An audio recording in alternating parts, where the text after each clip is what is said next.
Hey guys, if you want to fix hotspot problem on your Redmi A7, then you don't need to stress about it. There is a quick fix that can help you fix it easily without going into anything complicated.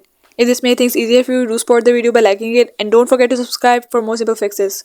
Alright, let's fix it.